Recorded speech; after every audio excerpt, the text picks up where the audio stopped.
Kamakailan ay na-interview ni Karen Davila si Jericho Rosales sa kanyang YouTube channel. Bukod sa topic nila about his ex-wife na si Kim Jones, kinikilig si Karen nang tanungin kung papaano sila unang nag-meet ni Janine Gutierrez. Ani ni Jericho, "One day I asked her, would you like to do a script reading with me? That was, I'm sure she has the version of the story.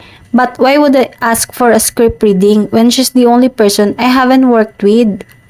From a work meeting daw ay napunta sa unexpected na hindi niya akalaing mararamdaman niyang muli sa katauhan ni Janine.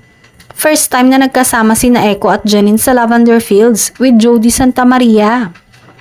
Binalikan ni Echo kung paano siya nag-first move kay Janine para makadate ito. Una raw ay naghahanap siya ng way kung paano magkakaroon ng connection sa actress dahil naniniwala siya na kailangan yun dahil mag-asawa ang role nila. She was going to be my work wife, my wife in the show. All of the issues and decisions that my character was going to do with the show is because of the relationship they have. This is not an easy working relationship and we needed to. Saad ni Jericho. Aniya pa. So, in my head, oh, coffee, script reading, and coffee. So, I asked her, and to cut the long story short, 6 hours later, it ended like Japanese food at 3 p.m. And then she went to her Lola Pilita, and that's it. And I was, wow, I can spend like 6 hours talking to this girl. That's when I felt something.